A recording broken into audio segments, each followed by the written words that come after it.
Welcome to day 3 of PAX West 2019.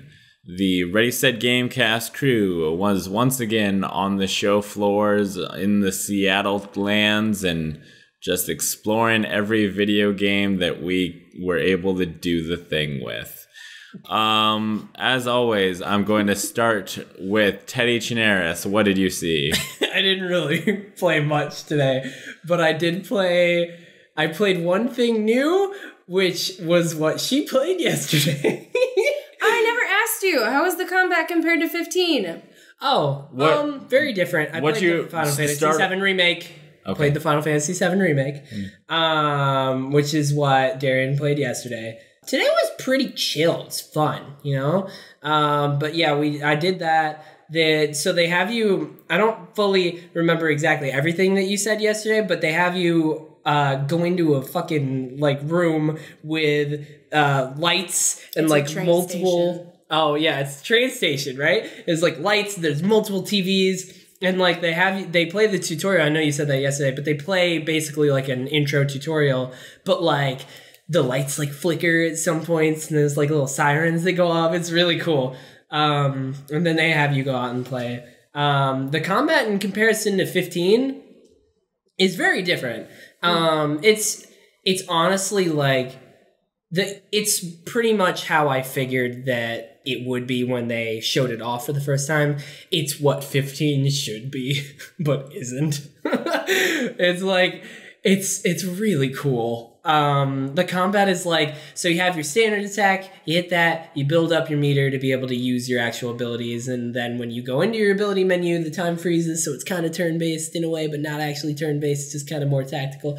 It's really cool, and I can't wait to see that expanded more, because you can also, while you're attacking, doing your stuff, you can command your other dudes to do stuff. I could see that, and once you have more people in your party, it's gonna be fun. I'm really interested in it. I'm curious to see what the party cap is gonna be, because in most games up to this point it's only been 3, but with Kingdom Hearts 3 you could have up to 5 people in your party. Well, what was it in the original Final Fantasy VII? What? 3. 3? Yeah. Was it 3? Mm-hmm. It was definitely it's 3. Cloud, Barrett, and somebody else. Tifa. Or Aerith, or Yuffie, or... Of course. We could just keep going. Yuffie's actually a secret character? Oh, shit. She's not a mainline. You don't always automatically unlock her.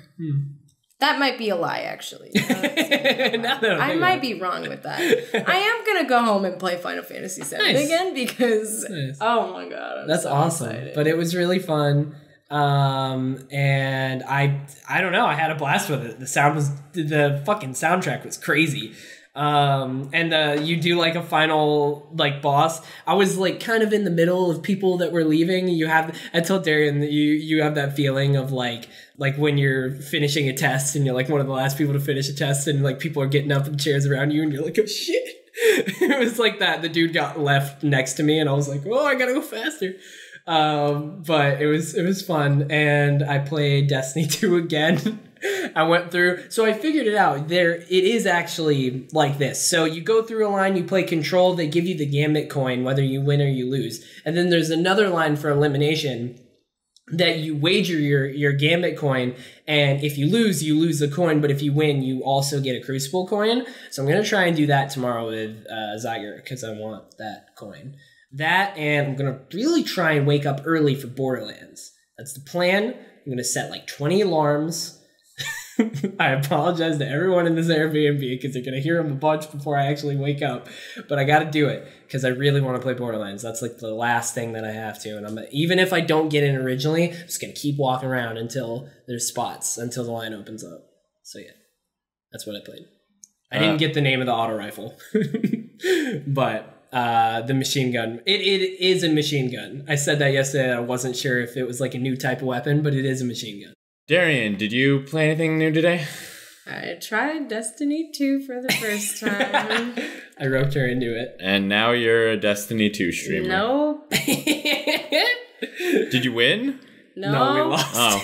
We definitely lost. We walked in. We were next to the people we were on a team with, which was great, and they were all very well versed in Destiny because nobody but me was there trying Destiny for the first time because Destiny's been out for how many years? 5? 4. Destiny 2's been out for 5 years. Destiny the franchise has been out for 4 or 5 years. Oh, really? Yes. It feels like Destiny 2's been out for a while. No.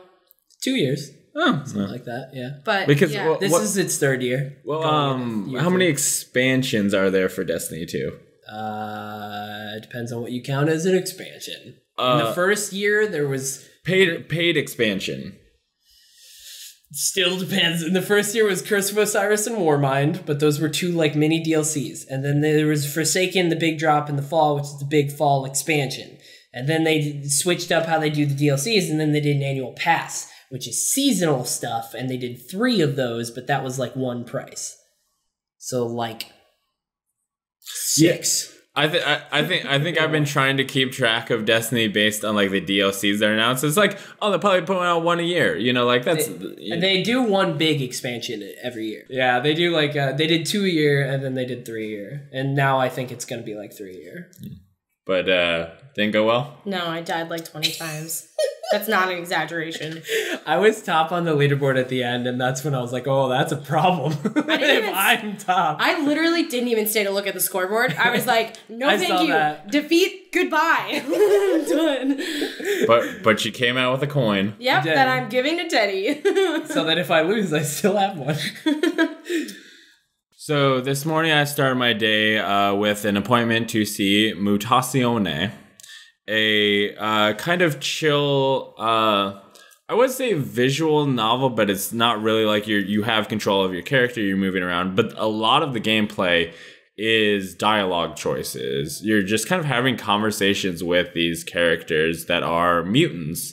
Because your character has gotten a letter that your grandpa is very ill, and you went to the place he lives, which it turns out a giant asteroid, a giant meteor, or something from space came down and just wrecked shop on this town, and most of the people died.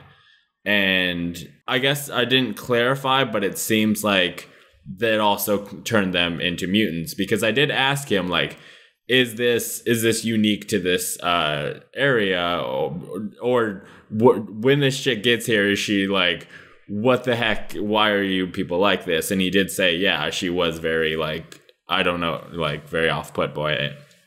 But obviously she kind of gets used to it and makes friends. And the demo I saw was, we've seen kind of that gameplay shown at the Kind of Funny showcase, but I was playing through that section, and it's just her going on a little swim. She was invited by a cat lady friend. It kind of looks like she's a cat lady, and they're just kind of talking, and through these little dialogue choices you can kind of learn a little bit more about her. What ends up happening is that each day through these conversations, your character will learn a new song, and that song will be kind of what you need to kind of progress the story, because the demo ended with us going to this garden, and I was able to plant different kind of plants, somewhere in the water, somewhere on the ground, somewhere on the walls, but the cat lady had sung a melancholy song. So I was looking for plants that had a melancholy instrument to it, because apparently each plant is almost like a different instrument, that like the ones you're planting are going to make the song kind of have a different feel to it. And he even said that, like, you can, after you've planted them and all that, you can just listen to the garden, and it's not going to progress the story or anything. It's just like a thing that you can do if you just want to listen to the song the way you grew it. But after growing the garden, got another dialogue choice, or a little dialogue with the cat lady, and it kind of seemed to unlock, I learned a little bit more about her.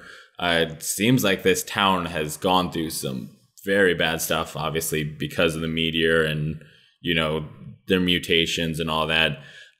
He described it as a soap opera, and he kind of said, like, you know, there's going to be stuff like, whose baby is this?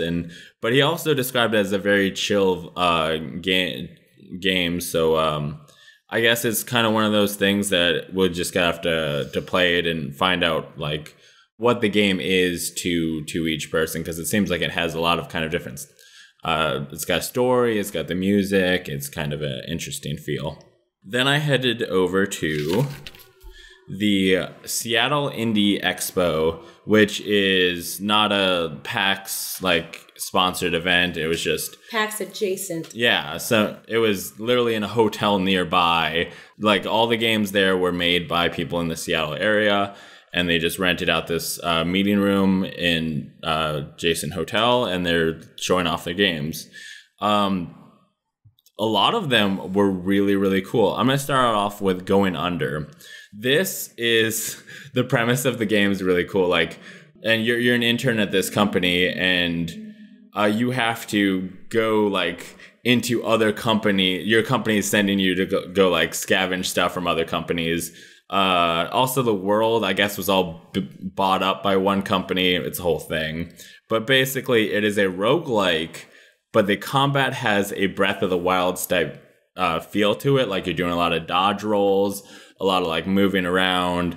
He also described it as Dark Souls-like, but I almost say Breath of the Wild is a little bit more appropriate, especially due to the fact that you have destructible weapons. And that is also kind of cool because everything can be grabbed, other than the other people, unless maybe there's power-ups. So maybe there's a power-up that just lets you grab a guy. But yeah, like, I was grabbing pencils, I was whacking guys with keyboards. Oh, and also, like, the other companies that you're going into are very like weird. Like, they had me go into this like troll company, which was like job placement for trolls, I believe. And so I was fighting these trolls, and like, some of them had cars, some of them were throwing bombs at me, but it felt very, very satisfying to play. And the boss battle for that looks like I was on edge the entire time. For the demo, I had double the life that you normally start off with, and I just barely survived. I saw other people not make it through, so it's very tough, but very satisfying combat. They telegraph their attacks well, but also it's very fast, so you need to keep on edge. Art style is very cool. It is made by Aggro Crab Games, so follow them on Twitter for to stay on top of that. I also saw Supreme Courtship at the Six, which is a visual novel about the Supreme Court. And basically all of the Supreme Court justices have been aged down, and they all look pretty freaking dope. You play as a new Supreme Court justice, the 9th Supreme Court justice, taking over for Justice Scalia. We talked to the dev a little bit. He described it as a Phoenix Wright style mystery, obviously focusing on the law portion of it, because Supreme Court. He said he started working on it many years ago, and he was kind of hoping to use it as a way to kind of teach people about the Supreme Court and what they did and who they are and stuff. But then, the Supreme Court got very political, and that didn't work out well for them because they tried to get Supreme Courtship funded on Kickstarter, and they were not able to fund their goal. So it is not getting made unless somebody decides to fund them, not through Kickstarter, but through other means. I didn't get to play this, but I saw We Met in May, which is a cute little game made by two developers who are dating, and it's just like short little vignettes about dates they've been on. It's kind of like the story about how they fell in love. The thing I kept seeing shown off was really cute. Yeah. Well, like I talked to them, and I was like, "Why did you want to do this?" And they were like, "Oh, we were just on a date one day, and we were like, it would be fun to make a game about just like throwing sand at each other, like on a beach, like they were doing." And then they started making that little vignette, and then they made several, and then after a certain point, they're like, we could like put this together and just like release it. So yeah, it's a game called We Met in May. Yeah, the one I saw played a lot was a game, I guess, about Nina, who is one of the developers, trying to squeeze her partner's nipples. Yeah, it was a thing, and is cool. It's apparently coming to Steam, so wishlist that one. It's got a cool art style. I will say I saw Garden Stories. It had a Stardew Valley vibe to it, but you seem to be an like apple looking thing that was like had a sword and was doing combat. I didn't get a chance to talk to the dev, so I'm not 100% sure what that is. But if you want a cool Stardew Valley game where you're an apple with a sword, look into that one. What does that mean? Like your character is an apple. Have you played Stardew Valley? Yes. You know the little a lot. Yeah, you know the little like Gymnos? Yeah, the little spirits that look like fruit. They look like that. Yeah, basically he looks like that, and he's got a sword. Is the game like Stardew Valley gameplay? No. It seems to be almost maybe Zelda-ish because we saw him going through some areas like attacking creatures. But like I said, I didn't get a chance to see any more than what was being displayed. One of the ones that looks really cool to me is Wintermore Tactics Club. You play as a member of a D&D club at a prep school. And one day the principal says, "Hey, we're going to have this big snowball fight tournament. And if you lose, your club is done. You can't do your D&D anymore." So the club has to go like, okay, we have to get really good at snowball fighting and tactics. They're like, we're going to try and use what we know from fighting in D&D to win these snowball fights. That's awesome.